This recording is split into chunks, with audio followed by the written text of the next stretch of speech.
This is The Baseline, discussing the hot button topics of the NBA. Welcome, everybody. You're tuned to The Baseline. Lee Warrenshaw discussing the hot button topics of the NBA.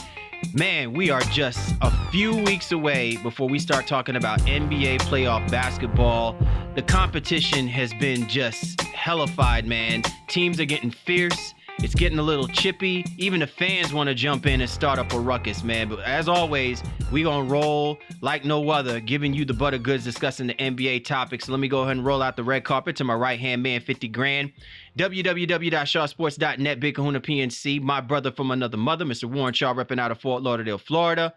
Holla back at me, Mr. Shaw. What's good, man? Hey, man, the baseline carries well all around the United States of America. Well, I mean, I appreciate you asking how I'm doing, but I think as always, you're the one living the life. Right now you're globetrotting and out there and on the West Coast. Yeah, it's my turn, right? It is your turn, man. So salute to all the fans and all the listeners of NBA Baseline. Of course, to you, brother, out there doing some family time, man. I wish I was out there with you, homie. Oh yeah, most definitely, man. We're having a good time out here. I'm visiting my my little brother out here in California, yay. And I got my little nephew who also is enthused about the Baseline NBA podcast. Hey, Jordan, say hi. Say hi, Jordan. Hi. All right. Are you ready to talk basketball? Mm-hmm. Uh-huh. See? He's ready. We all ready, right, Shaw? Absolutely, man. So Jordan coming through with the come through right now. He's going to give us some insight throughout the course of the show, but we have some great topics as always to get to, my dude. Yeah, man. Big stuff happening, man. We're going to talk about the LA Clippers. I'm sorry. I know you people were ready for me to talk about the LA Lakers, but with things going right now out in La La Land with LeBron, the Clippers are the team in the West right now to talk about coming out of LA. Can they finish this run out and make it in the playoffs, man? That's going to be the big question. And then also we're going to be talking about the current state of affairs between fans and the NBA players. I'm sure a lot of people heard about the recent incident regarding Russell Westbrook and the Utah Jazz.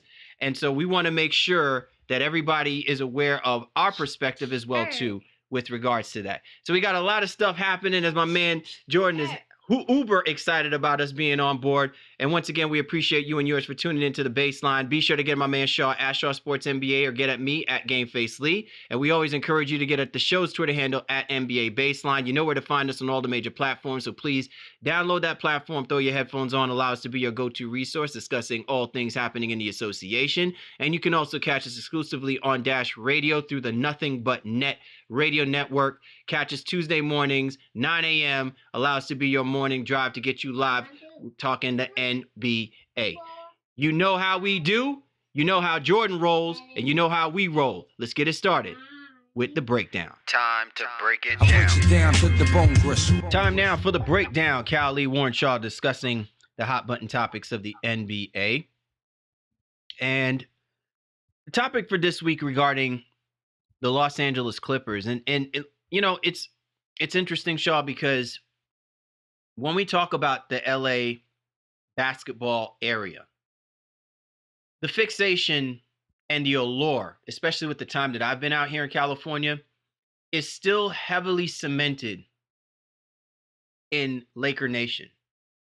And look, I'm not trying to call out Laker fans, and I'm not trying to call out basketball fans that are out here in the LA area. But I just find it's just so weird to me, man. Like, states that have multiple basketball teams within the same sports genre really don't appreciate the fanfare and love that can emanate when a team other than the known team becomes successful. We deal with it with the New York Mets and the New York Yankees in New York, the same way with the New York Knicks and the Brooklyn Nets. And out here in California, you've got the Los Angeles Lakers, you've got the Los Angeles Clippers, and you've got the Sacramento Kings. And both the Sacramento Kings and the Los Angeles Clippers, at a time where the Lakers, you really don't know where their direction is going to be in the next few years, even if you have LeBron James, especially after what we've seen this season. You've got two teams that are certainly on the rise as far as being competitive, being in the playoff market, or the playoff ilk, rather.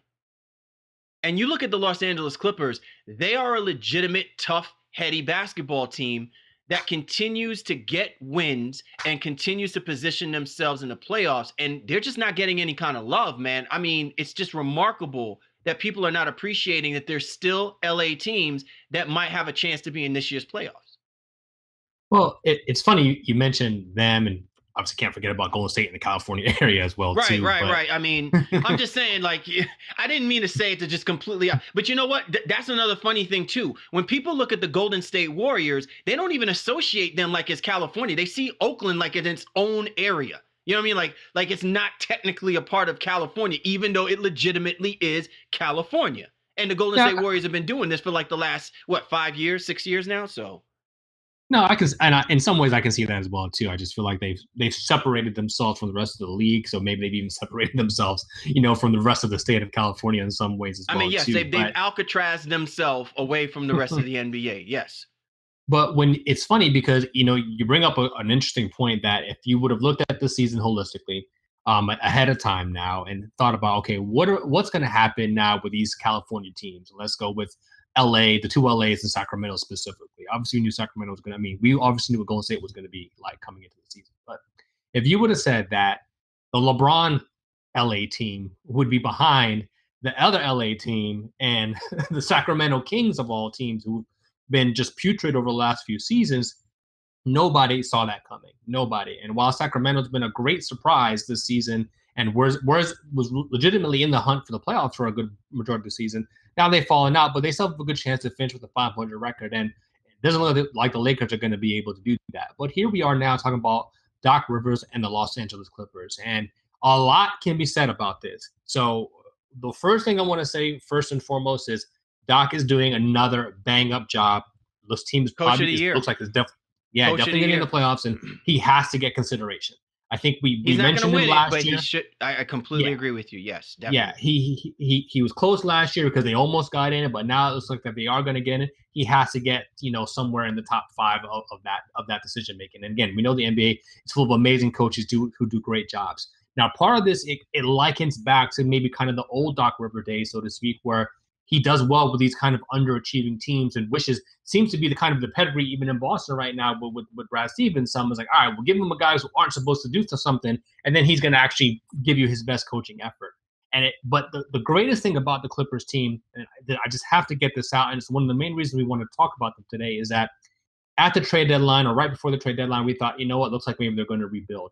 But they've done a miraculous job of mid-building, trading away Blake Griffin, trading away Chris Paul 2 seasons ago over the summer, trading away DeAndre Jordan, or letting DeAndre walk, I guess, in essence, and still keeping a core of guys that wanted to play for each other, wanted to believe in their coach. And now, even after the move of trading away Tobias Harris in the middle of this season, set themselves up now with Jerry West and Lawrence Frank in their front office to be major players in free agency this summer. So now you have a team that is like, wow, look what we did without any major stars. And it's very attractive to the guys like Kawhi Leonard and maybe even Kevin Durant or whoever else who may say, you know what, Doc's a good coach. They have a good thing. It's still LA. And now this Clipper team could really be setting themselves up for years to come. Well, let me. You brought up so many excellent points. The first point that I want to put emphasis on, Shaw, is here's where I want to give Doc Rivers the kudos of being well deserved.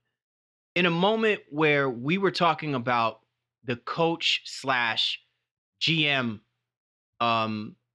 experiment over the last couple of seasons has miserably failed. Okay. Tom Thibodeau, right? That not so much, right? That didn't happen. Doc Rivers, luckily, he's still head coach. Maybe he made the smartest decision in not fighting Jerry West, not fighting Ballmer, not fighting Clipper management, that this is the direction that they wanted to go in from from an executive perspective. And most coaches, when they take this, it's kind of like that premise of you need to stay in your lane. Sometimes when guys take that, it's a blow to the ego because you're basically saying to someone, you're not good enough to be able to make sound basketball decisions. maybe in Jerry West's mind, he's saying this is not about you not making sound basketball decisions. You just can't make sound basketball decisions while you are coaching a basketball team. And if we can't find someone who coaches as damn good as you coach, Doc, then maybe we need you to do this right now. We need you to make this roster as good as it can be. No, regardless of what moves I choose to make, I need you to do this end of it. And you know what? Doc Rivers held it down. Doc Rivers owned it because the Stan Van Gundy's, the Tom Thibodeau's in the world who get these opportunities, it seemed like it was all or nothing for them. And even when they were the smallest chance that they could probably go back to doing what made them who they were, which is good coaches, that now becomes a tough sell.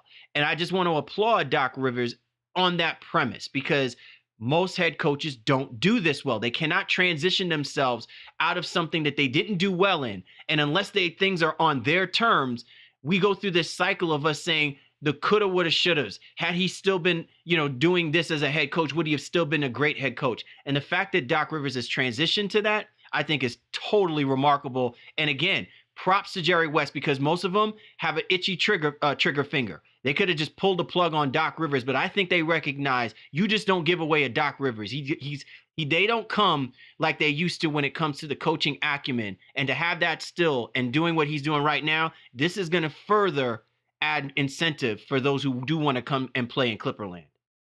Right, and I think he gets back that mantra that he had, I think, in Boston specifically. You got that Ubuntu swagger. Right? As kind of being a player's coach, but still, doing what's necessary to control the locker room a little bit. Mm-hmm. And I think it's great for him. What was it, a year ago or 2 years ago, we had Clipper Darrell on, and he just buried Doc Rivers on our podcast. Was ready to zip him up, body bag, style, as we do in our playoffs. And some of it was justified, but I think a lot of it was overkill. A lot of it was overkill. But it makes me wonder now. Yeah, like what kind of tune is Clipper? Because he's got like umpteen shows out there in the LA area, I presume. How much of it is it that he's truly singing the praises of Doc Rivers, or he's still not sold on him, which I think is unfortunate if that were to be the case. Yeah, he's a label mate here on Dash Radio, so maybe we can hit him up one time and kind of just ask that question what it is. But, Doc has done a fabulous job, I think, with his team, this roster. Gallinari, I think there's a big key to this as well, too, because he has been healthy the majority of the year. And obviously he's missed some games here and there, but he's contributed. They found a way to really do it without any type of real center. Now they got Zubac in there at the trade deadline, which is an absolute heist from their counterparts across the way, the Lakers, and getting Zubac for what they paid for him. So this team really is setting itself up. But I think the straw that stirs the drink is obviously Lou Williams. And shouts to Lou Williams, becoming the NBA's all-time leading scorer off the bench this past week, passing Del Curry.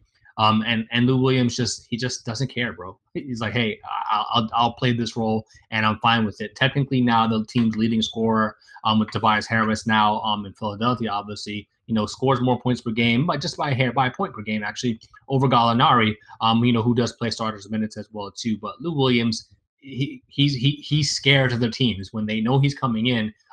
He gets it done for them. And one of the things too that shocks me about Lou Williams is the fact that he's always. He can shoot the basketball. He can drive the basketball. He gets fouled a lot as well, too. The Clippers are actually, I think, the top free throw shooting team in terms of attempts in the NBA this year. It's just kind of a weird stat to throw out there, but you don't look at that team and say, oh, this is a team that's going to get fouled a lot. But because of Lou Williams, because of Gallinari, and he's kind of like a little hockey as well, too, those guys get to the line, 6, 7, 8 times a game. And they get some points there, some easy points that way. But Doc has them playing with great pace. Lou Williams and Gallinari are leading this team, and that's not to discredit the contributions of immense players like Pat Beverly and Montrezl Harrell, who give them a great boost whenever they're in the game. We'll talk about Beverly and Harrell in a few minutes, but I want to kind of expound on your perspective regarding Lou Williams.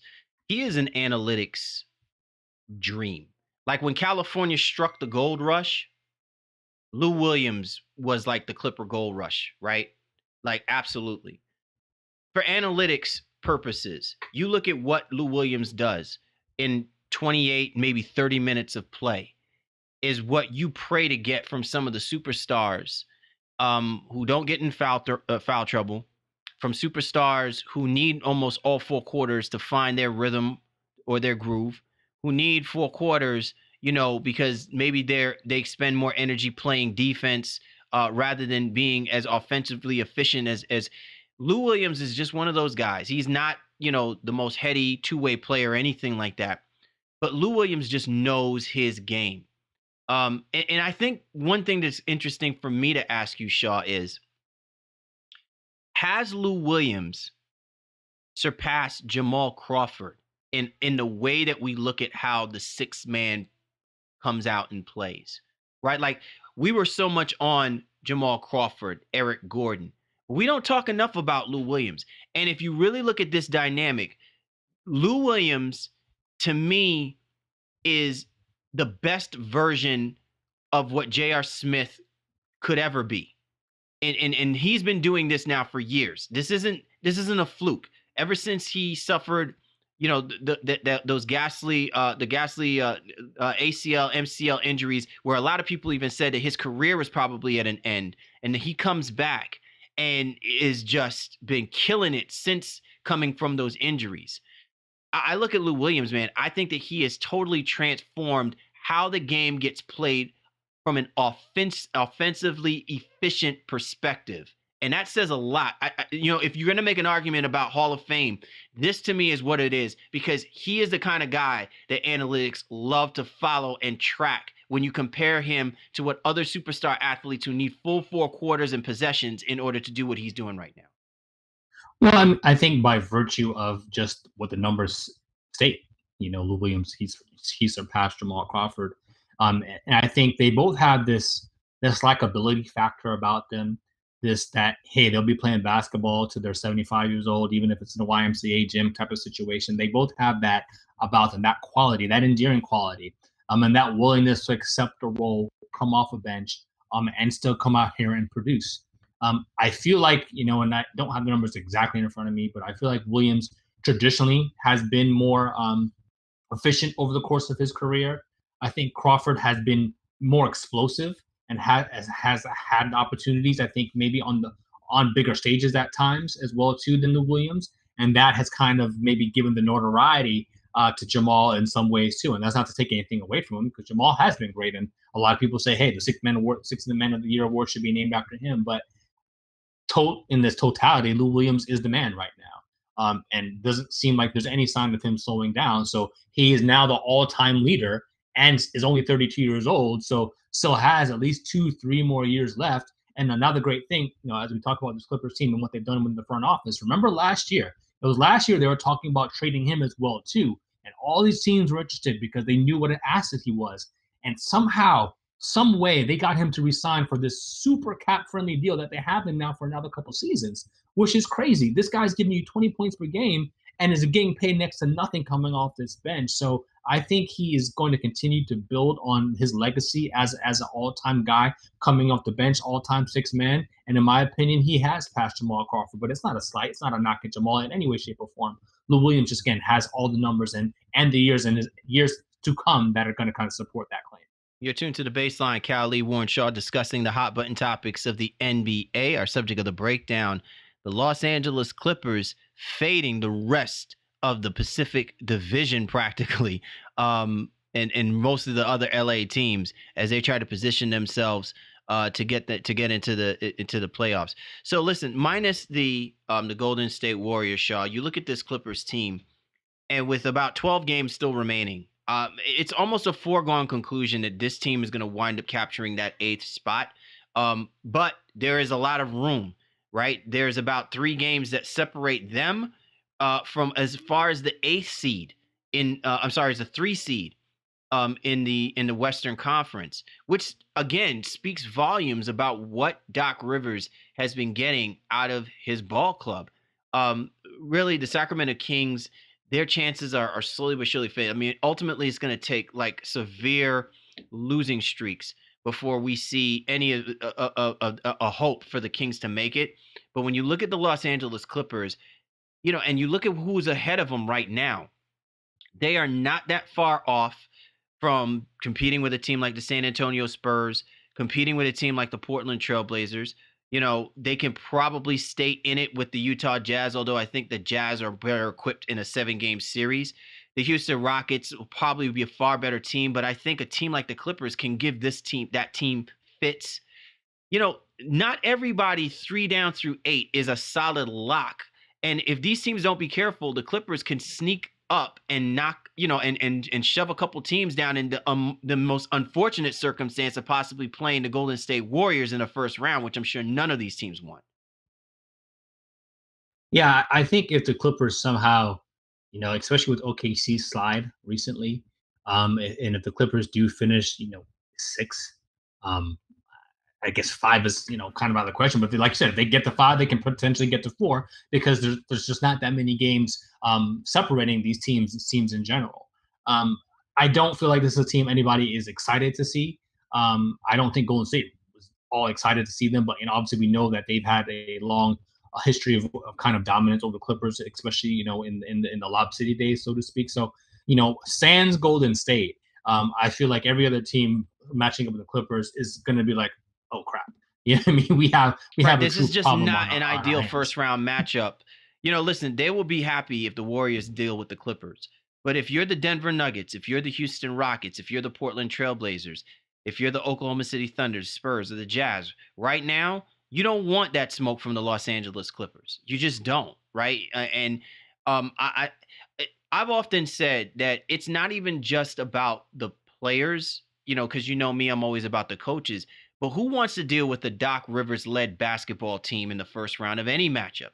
If you're the Denver Nuggets, that is the worst possible scenario because you are just getting your feet underneath you about participating in these playoffs, right? Last year, you got ousted by the Minnesota Timberwolves. So you're not even dealing with the likes of a Tom Tibb led basketball team, right? So all of these other teams, I don't think that the first round, like nobody would want to play Greg Popovich in the first round of an NBA playoff match. It doesn't matter if they had Kawhi, if they've got DeMar.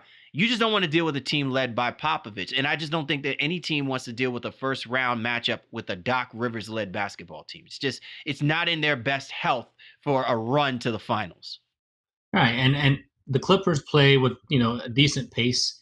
They can score the basketball. They're not great defensively, but they're one of those teams that do that thing with situational defense. And now, even with the addition of Zubac down there in the middle, it gives them a formidable piece at the center position. So obviously, he's still learning. You don't know how he'll actually respond to playoff pressure and what that would mean for him, so to speak. But the fact that he's a young, capable, talented big man that they can throw down there, along with bringing in guys like Corral and having veteran guys like Beverly who have been playoff tested as well too, and obviously Lou Williams and Gatlo. Again, this is a team that causes some problems, and even the wing guys who don't play a whole lot of minutes right now. Shouts to Garrett Temple who got traded there recently as well too. He's a guy who knows how to defend. Knows how to be a voice in the locker room as well too. And this team again, they don't scare you on paper. But when you look at them on the court and the chemistry and the fact that they really do play for each other and they're playing for Doc, it does make them problematic in most matchups in the Western Conference, with the exception of maybe the Golden State Warriors. Now, listen, while we're giving praises to the Los Angeles Clippers, we can also, and to your point, there's some criticism that can be thrown out there with this basketball team. This team does not particularly shoot the 3 ball well, consistently well. I think that the emergence of SGA, I think is a great thing. Albeit though he does have a tendency at times to make rookie-like mistakes. So the guard play can be a little shoddy at times. Montrezl Harrell is having a fantastic season, but he can be his own worst enemy at times. He can overdo it, and so it's funny. I've been in LA for like over a week, right? So I had the opportunity to see the Clippers play the Celtics, and when the Clippers just basically lambasted the Celtics, from buzzer to buzzer, to me it was a display of that same kind of trouble that a team like the Clippers can give an experienced playoff savvy basketball team through the course of a 7-game series, right? And then I see them when they play against a team like the Portland Trailblazers, and this is a team that you can clearly tell after playing the night before and they shoot their load against the Boston Celtics, they had nothing in the tank to be able to run with the Portland Trailblazers when the Trailblazers go on their run. So you can see the contrast that, this is a team that has to maintain a level of consistency within themselves. Because if you're going to compete against a team that does have superstar talent, like the Portland Trailblazers, which that to me is the better barometer of measuring how this team is going to fare, rather than saying they're playing the Boston Celtics. To me, they could show you what they can be explosive, but they can't show that to you through the course of a 7-game series when you have to play against the likes of a Portland Trailblazers team. And that's something that Doc Rivers is going to have to work on with these guys as they get closer to the finish line. Because if there's an expectation for this team to make noise, they have got to be able to do it consistently against that type of team, like a Portland Trailblazers type of team, where you've got two superstars and you're going to see them through the course of a 7 games, not an off and on type scenario against an Eastern Conference team. That should be the better measuring stick for how this Clippers team needs to be able to toe the line from first quarter to the fourth quarter if they expect to compete in the long term of this playoff run. Yeah, I think those are great points. Again, I think any team of this ilk is going to struggle at times with consistency, but you look at them, they're going to at least be 500 at home.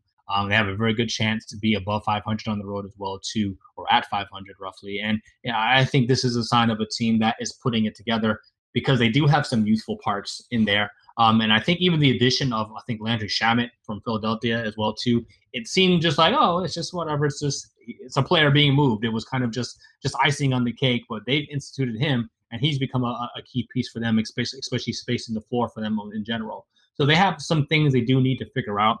Again, more so defensively than anything else.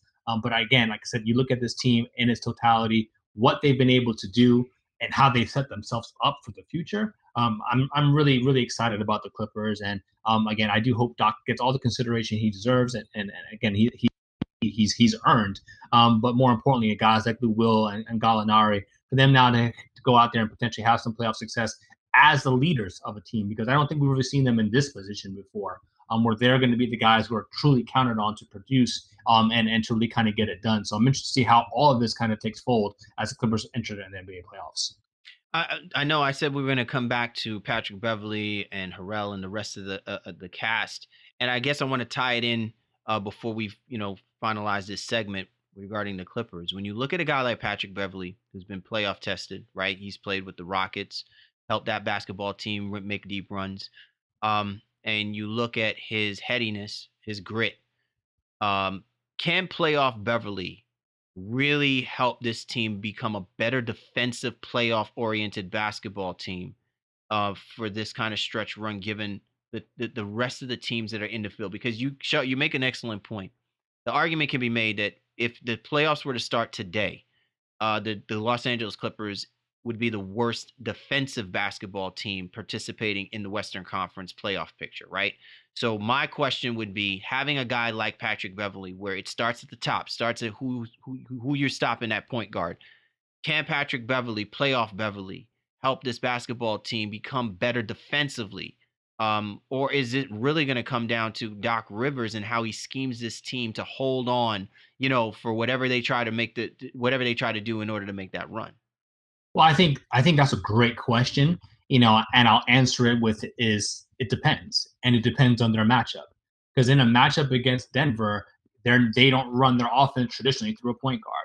So him trying to guard a guy like Jamal Murray or Monty Morris or like those guys coming off the bench, so to speak, it's not as impactful because they're running everything through Jokic. But now if you switch it to OKC or Portland or somebody like that, who is point guard heavy, who do need those guys to initiate offense, Beverly's impact defensively, it's his personal impact defensively is going to be a lot more present and effective for what the Clippers want to do. Now, again, I still think he's going to be a good team defender. So maybe he can switch off on guys and just being out there as an active communicator as well too. Those things, they don't get enough credit for the value that they hold as well too. But his impact would be definitely more felt with a team that runs traditional offense, so to speak, or using the point guard to bring the basketball up and doing those types of things. And even in a matchup with, like, say, Golden State, Curry doesn't have to bring the ball up. KD can do that. Clay, Draymond can even do that if they want to. Cousins, we've seen, is able to do that now here and there as well too. So I think his impact defensively and what the Clippers want to get out of him, and for the totality of their defensive level moving forward, is going to be very dependent on who they end up matching up with. So getting to a higher seed specifically is probably a little bit more important for them in some ways, because they do want to be able to impact defensively with a guy like Beverly as much as they possibly can. Los Angeles Clippers have won 7 of their last 10 games. Again, they are sitting on that 8th seed, actually in a virtual tie. One loss more to the Utah Jazz. So, I mean, the Utah Jazz could be sitting at the bottom of the cellar if the playoffs were to start today. But here's a little interesting tidbit for you, Shaw. Guess where the Los Angeles Clippers fall as far as division records go? Utah. They are tied with the Golden State Warriors with an 11-3 record in their own division. Isn't that remarkable? both of them in the same division, right? And are pillars in the Western Conference playoff picture. The Clippers have as equally good divisional record as the Golden State Warriors. Yeah, they've been a problem all season long, and that, when you say it out loud, that doesn't surprise me in that regard. But again, this is not a team that anybody's like, hey, I can't wait to play those guys. To know that Doc's getting the most out of them, and I just want to, before we close, I just got to get this out there: the fact that it's only $49 million they have committed to next season's team. So you don't know how this goes, right, Cal? You don't know, because it's like, all right, well, should we run this back because this group is so good? But we know it's a good group, but it's not a championship level group. So you need to figure out a way to get it better and to get it there. But what parts do you keep? What parts do you move on from?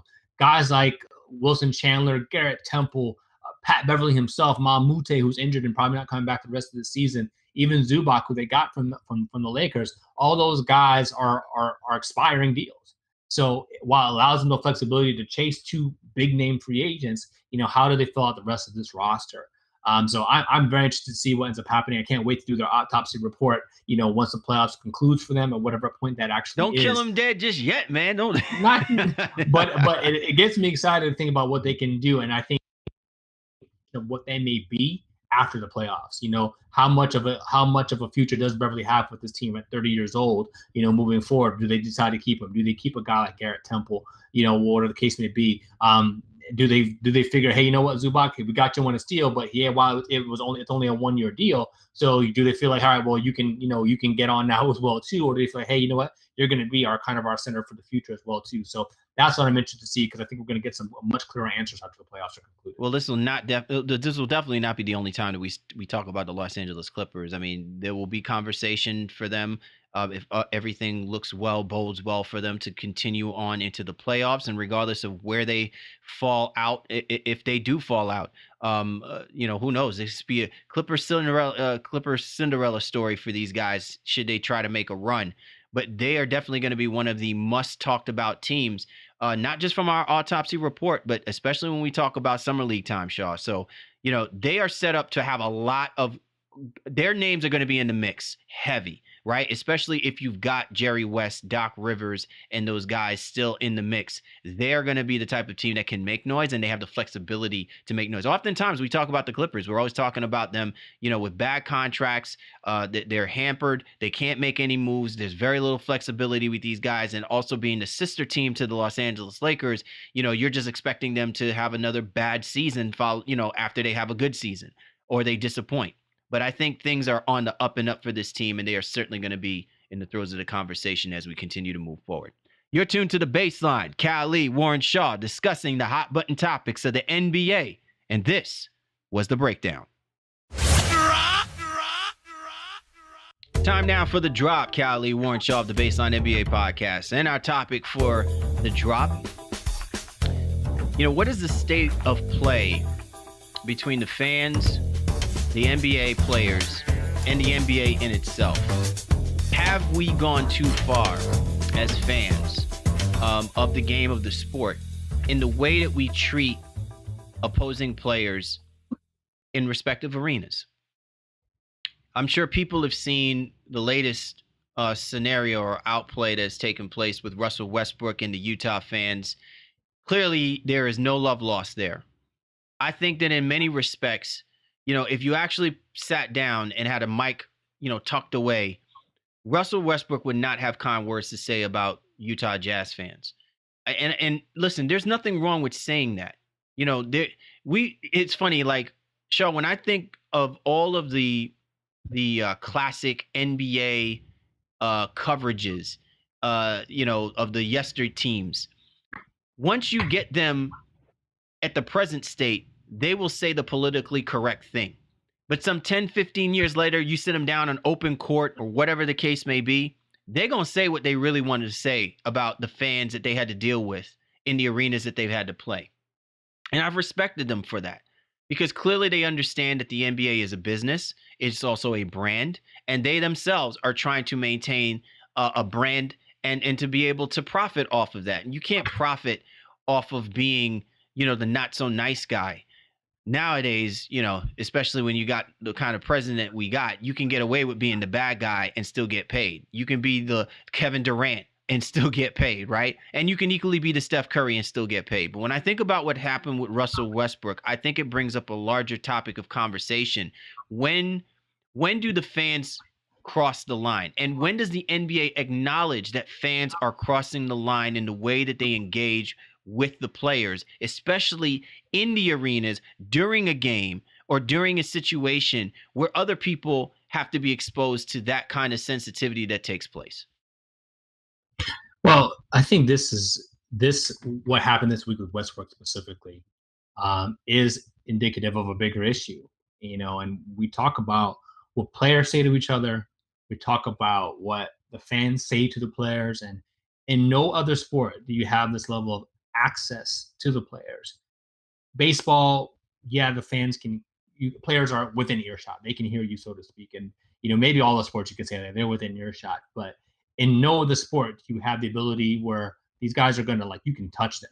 You know what I mean? And Westbrook was involved in an incident recently, where a kid jumped up and he had to look at the kid because the kid had touched him, and Russ had enough wherewithal, like, all right, this is a child, but looked at him, and that child sat his ass promptly right back down. But at the end of the day, was out of line, and his parent didn't do what was necessary. Mm-hmm. So while I don't want to make this a Westbrook situation, this is definitely an NBA situation and something that the league needs to take better care of. And I think they will. I do believe in what Adam Silver does, and he understands the state of his league is always in flux. He's not afraid to make those changes. And I think he'll have to sit down with the Rules Competition Committee and all those interested parties, the NBA Players Association as well, and figure out how are ways to make sure his players are safe, but at the same time, that players in essence don't go, in essence, cross the line backwards. Now, what ended up happening specifically with Russ was a very, very unique situation, because Russ had to do what he did in order for this to come to the light that it has right now. If Westbrook doesn't pop off and say, I'm going to F you up, and while he took it too far, saying, I'll F you and your wife up, if he doesn't do that, if he just turns the other cheek, so to speak, nothing comes to this situation. We're not none the wiser. We don't know that this Utah fan is kicked out of games moving forward, because it's just like, well, Russ just turned the other cheek in that. So I think the league ended up finding him, and they had to basically give him a slap on the wrist. And I think I heard it somewhere else where they had to give him a slap on the wrist while giving him a pat on the back at the same time, because this is an issue that the league and security and arenas are all going to need to address. And Westbrook definitely was a victim in this. Even though he fired back, he was a victim in this situation. And it seems a lot of NBA players are victims when it comes to abuse by fans because of the level of access they have. So I want to make sure that I parse this out properly, because I somewhat agree with where you're coming from, that you don't want to make this about a Westbrook thing. But I partly want to make this more about a Westbrook thing. And the only reason why I'm saying that is it's not his fault completely. But what we're talking about is the mannerisms and the behavior of how Westbrook carries himself. Westbrook is an I don't give an F type of player, right? And sometimes we applaud that. Oklahoma City fans love that because that's theirs. They own that aspect of it. And at times, players don't recognize that the way that they carry themselves can also influence not just how other fans choose to carry themselves against other opposing teams, but also how players tend to carry themselves just in general, like how you see them. You tend to kind of excuse the behaviors simply because that's your guy, right? Now, it's a completely different scenario when that's not your guy playing in your arena, when he's playing somewhere else. And he has to know and own to the fact that he's not at home. Right now, I'm not saying that Westbrook has to change for any and everybody. But what I am saying is he has to be more aware of how he is going to carry himself in the image of other people in those situations and moments. And because he is a high volatile type of player and he doesn't know where that is, he's basically saying, I'm going to be me. But remember, that same you is also profiting off of people out there who believe that what you do may or may not be right. And you got to be able to set that. We take this all the way back to when Charles Barkley said, I am not a role model. No one is saying that you have to be a role model, but you have to model a role in where you fit in the NBA. And if the NBA is presenting a brand where there's some level of positivity, where there's some level of decorum, you have got to uphold that. We do that in our own civil society, and I think that this still needs to take place even for basketball players. Even though we love, you know what I'm saying, the brash bravado-ness and the I'm going to go at you type of thing, there does come a point where you have to be able to put the halt on that because it's not the right setting for that. And in that situation, I get it because he was antagonized by the fan. I'm just specifically speaking about Russell Westbrook because that's just how he is. He doesn't have an off switch. And at some point, he's going to need to learn how to have an off switch because he's not going to be in a situation where the NBA can save him from that. And he's going to be in an arena where the way that they do things is not going to cater to the way things are done for him in OKC. And it's just something that he has to be mindful of. Now, to the point of regards, and we'll get to this point, because I want you to jump in on this. I have more bigger issues because I still feel like the NBA continues to play this game where they're making this more about how the NBA needs to do things, that they need to start putting accountability on the owners and accountability on the people who own the arenas in the way that they are going about policing the matter that is taking place. I want you to jump in on that and tell me if I'm far off from that line of thinking, because to me, it sounded like you believe more in the idea that Adam Silver will figure out a way to clean this up. And I don't know if Adam Silver is going to be the elixir to fix this epidemic problem that has always been around for the NBA. Well, I mean, he has a direct line, I think, to the owners themselves. So in that regard, I think any change that you see or change you don't see is a direct result of what Silver does or doesn't do.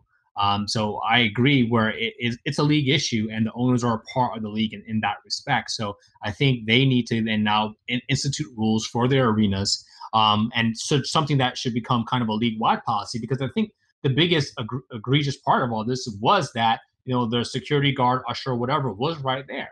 And it wasn't until like Russ really started to get out of hand, you know, before they said or did anything, and then it makes it look like it's Russ's issue. Now I need to touch back on Russ like really quickly, and I'm going to jump back to what we're discussing here now moving forward. Westbrook is a target. Westbrook has made himself a target, as you alluded to, and I think an incident like this makes him even more of a target because people are going to say, all right, what more can I do? What can I say if I just start with him? Will he end up now kind of, you know, losing his cool? The second part of all that is that this guy just now ended up losing his cool again in the throes of a game against Golden State and picked up a 16th technical. Now he's suspended for a game coming up this week, and now every other technical after that, he's going to be suspended a game. This carries over into the playoffs, where fans are inherently more hostile.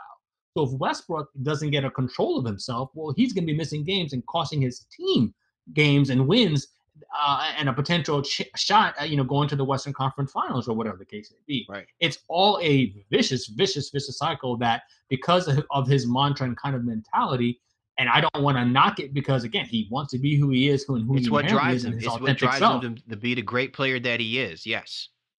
But he has to find a way now where, okay, he has to tune those things out. And and the only way that I think that can really happen is through some of his own, you know, kind of self checks and balances, but through the help as well too of the league and the security guards and the arenas to say, listen, you guys can't come out here and be just saying whatever we want to, like just, you know, shooting off the hip. You know what I mean? Like that stuff is out of pocket. And, you know, whether you thought what that fan said in Utah was homophobic, whether you thought it was racist, whatever it was uncalled for, and it was out of line, and it was offensive. Yeah. No matter what way you're trying to take it. Listen, and the arena and the league need to do more. We do so much. Like we put the emphasis on Russell Westbrook, but you can make the argument this happens with Draymond Green, right? We can go as far back to Rasheed Wallace. The greatness of Rasheed Wallace was compromised at times because of the unnecessary heckling that goes on and the back and forth banter that tends to take place. Even if a player just stares at someone long enough, the players are usually the ones that are getting teed up. The players are usually the ones that have to own it. The players are the ones that have to swallow the bitter pill when it comes to repercussions and actions that are taken. And I think that there needs to be, it's not even just the competition committee, Shaw. I think that there just needs to be a general consensus and a consistency in the policies of how we should treat each other, even in the throes of sports. Listen, no one is trying to diminish the fandom element, being rabid for your home team because that 12th man, that 11th, that 16th man, so to speak, you know what I'm saying, that's the element. That's the reason why you have home field advantage. I just think that there are better ways to go about doing it than lacing people with, you know, homophobic slurs and racist nonsense. And the bigger problem that I also have as well too, because you and I know this, Shaw. We are Boston Celtics fans, right? And a lot of people come and say, how could you be a fan of an organization at times or of a fan base at times that has been labeled as being racist to their own players, the same players that have gone out and won championships for a traditionally well-known thing. Since when has that never been the case for sports franchises, right? There's only some franchises in the modern era that exude some level of civility that embraces ethnicity and multicultural gatherings and things of that nature. But what we're talking about here specifically is the lack of consistency that is implemented because for most of these owners, the bottom line is making money. And at the expense of saying we just want our fans to feel as comfortable as possible, which means they'll allow them to say certain things. They'll allow them to get away with doing certain things because those people are spending dollars, putting monies in their pocket. At some point, if you're an owner of an arena, if you have security, you have got to own the fact that in any civil society, this is not acceptable. It doesn't matter if it's a sporting event or if it's just something like in a church gathering or in a park. It's just not acceptable. You cannot engage in civility when you're letting one group of people get away with the most egregious things, and then you're slapping the wrist on other people who are not even the ones that are instigating the situation for what it is. There has to be consistency, and the dialogue has to go more than just saying, you know, you're going to be fined. No, these people need to be held accountable. They need to be thrown in jail. They need to go through the same systems that we hold people who are outside of a sports arena for, because it's just not right. There's no balance if this continues to keep happening. And it's going to get to a point where, you know, we're going to have like the Malice in the Palace 3.0 take place. It's not even going to be because someone threw beer at somebody. It's going to be because someone is going to lace someone with something, or someone is going to go overboard and try to attack a player just simply because they allowed the line to get pushed further and further and further. No, you know, I think you're spot on. I really do think so. In the aspect of we're looking at it from a lens that is just like, as a fan and as people who've gone to games and before we even got to this stage, right? Like, I think I've always been more conscious, maybe for whatever reason, not to big myself up, so to speak, but again, as Celtics fans, so to speak. Now, if I saw Kobe Bryant, like, I couldn't even mouth, "Hey, Kobe, you suck," if I went to a game, because Kobe doesn't suck. You know what I mean? He was a Hall of Famer. He was always good. But you try to find something that, you know, is kind of the antithesis of what you want that player to be or how you perceive them. It's just like, it's supposed to be good natured and good humored and fun. But we have seen things. We've seen ice and beer thrown at people, players, as they're walking through. Remember the Los Angeles Dodgers and the San Francisco Giants? A fan got killed in an altercation after the game. And that's one of the most storied rivalries in baseball, Shaw. But it should never get to that point. It should never get to that point. Sports. It is. It's just sports. This is not real life. It is entertainment. And yes, NBA players get paid millions of dollars. Yes, they have to suck up some stuff that, you know, the normal person doesn't do, and it's just a part of their job, so to speak. But at the end of the day, at no point should people lose their human civility and coming out of their face with some of the words and conversations that that these NBA players are enduring currently. And I think as a testament to Russ, guys like Kyrie and Dwayne Wade, and they've all spoke out on his behalf and saying, listen, this isn't the first time. It happens to Russ all the time. It's happened to me when I've gone to places and things of that nature. I can only imagine, what the Heat players have heard. I can only imagine what LeBron has heard in his time as well, too. But it is still a matter of how you handle it, and how you let it affect you. And again, you can't expect everybody to be the same and to have the same reaction to everything. But at the same time, that again, there just needs to be a certain level, there is something that's going too far as a fan. And hope all our fans and listeners, when you're going to a game, that you'll think about the things that you're saying against your rivals or the players that you maybe not like as much, as opposed to coming out of your face and saying that's something out of pocket. That, hey, if you saw this guy in the street, you wouldn't dare say that because that'd be fighting words. Yeah. And I think the final point that I want to make on this, Shaw, when it comes to and I'm speaking this from the heart, right? Because I love sports, and I would hate to see that we're at a point where now we have to go back, to the Stone Ages of how we treat fans' accessibility, not just to the players, but to the game itself. I mean, we're already moving in an era where things are done in a VR, lens or whatever. We're using technology to bring us to certain points of seeing the game and hearing the game in so many different ways. But I don't want to get back to a point where there is a barbaric mentality of how we approach treating people who do not know how to act around others. So I say this to fans who are of the sport, of any sport. It doesn't matter if it's basketball, cricket, soccer, whatever. If you see someone carrying in a manner that is just so egregious, it's to something that you wouldn't even want this in your own community, in your own neighborhood, where you let your kids play, where you let your family go out and sit and eat and do whatever they want to do. You need to call people out on this. Well said, my guy. And I think my cherry on it will just be, again, don't be a douche. You know what I mean? Don't be an ass. Go to the game, respect it, enjoy it with your friends, your family, your loved ones, or to be understand it's entertainment. And as Cal is saying here too, understand that, basketball in the greater scheme of things is just that. It's just basketball. It's just a sport. These guys are human beings just like you. They bleed just like us, as Biggie would say. And at this point, we just need to be better to each other. And while sure, players can have tougher skin, and I think there is some sensitivity or oversensitivity on their part to some issues, this is not one of them. Fans coming out here, and apparently this fan has shown some racist and homophobic type stuff on his Twitter feed and things of that nature previously. So him saying that to Russ wasn't just him in the moment. That's who he was. So don't be that person. And while we can't stop, racists and people like that from coming to games, per se, because they don't wear that on a shirt or on a sleeve in some instances, in most instances. But just think about what it was again if the shoe was on the other foot. And would you have the balls to say that to any of them in public, outside of the NBA arena, where you're not protected by security, where you're not 15, 20 rows up? Just think about it from that perspective. I think everybody will be all right. All right, man. Well said, brother. Well said. You're tuned to the Baseline. Kylie, Warren Shaw ain't afraid to knock a brother out if they coming at this podcast wrong. You're tuned to the Baseline. That's just the antithesis of everything you just said. Yeah, man, it's all good. Hey, man, I'm sorry. I just had a Cali moment. My bad. Right. You tuned to the Baseline. Cali, Warren Shaw, discussing the hot button topics of the NBA, and this was The Drop.